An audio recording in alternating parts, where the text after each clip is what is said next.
Who is Mario Barrios? Meet Manny Pacquiao's comeback opponent. The Pacquiao Files. Pacquiao's Barrios. Manila, Philippines. While Manny Pacquiao needs no introduction, his Mexican-American opponent Mario Barrios has yet to fully establish a name for himself, despite his WBC welterweight champion status. A victory over Pacquiao in the biggest bout of Barrios' career changes the narrative. Until then, the San Antonio, Texas native still has a reputation left to build. The Pacquiao Files. Pacquiao's Barrios. Manila, Philippines. While Manny Pacquiao needs no introduction, his Mexican-American opponent Mario Barrios has yet to fully establish a name for himself, despite his WBC welterweight champion status. A victory over Pacquiao in the biggest bout of Barrios' career changes the narrative. Until then, the San Antonio, Texas native still has a reputation left to build.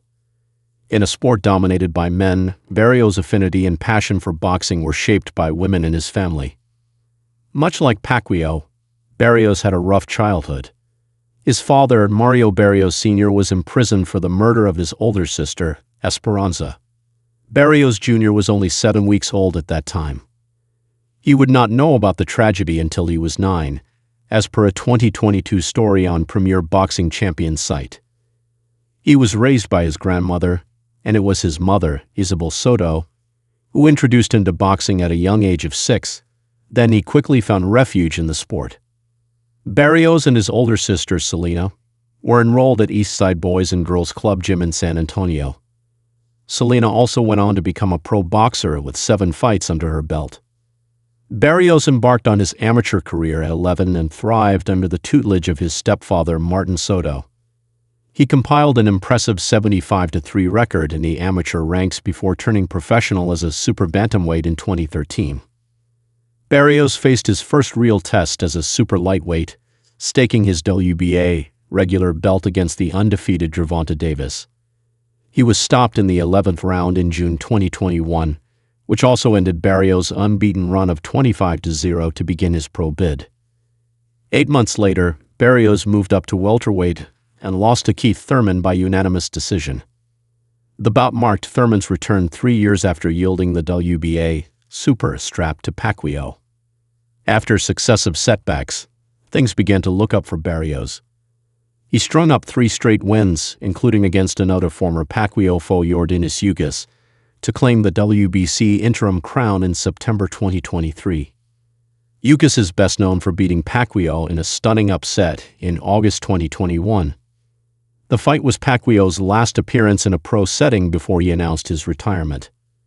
Barrios was then elevated to a full-fledged WBC champion after pound-for-pound fighter Terence Crawford climbed to the 154-pound division. His first title defense, however, left much to be desired after salvaging a split draw against unheralded Abel Ramos November 2024. But by no means the 30-year-old Barrios should be taken lightly. He is the clear favorite against Pacquiao, and the glaring age disparity is just one of the reasons. Fun fact: Barrios wasn't even born yet when a 16-year-old Pacquiao had a triumphant pro debut in January 1995. Listed at 5'9½", the lanky Barrios has a 4-inch height advantage. While Pacquiao had some of his best performances against much taller fighters during his heyday, that may not be the case this time around, with the 46-year-old dusting off the cobwebs after 4 years of inactivity. Barrios and Ugas are of the same height, and the Cuban posed problems for Pacquiao en route to a unanimous decision win. Barrios is champion for a reason. Barrios speaks highly of Pacquiao, one of the greatest fighters ever and boxing's only 8-division champion. He even expressed disbelief, looking ahead to their July 19 clash at MGM Grand Garden Arena in Las Vegas. "This is crazy to put into words. I have all the respect for him and nothing but good things to say about him outside of the ring. But inside of there, he's just another man trying to take what's mine," he said at a press conference in Los Angeles earlier this month.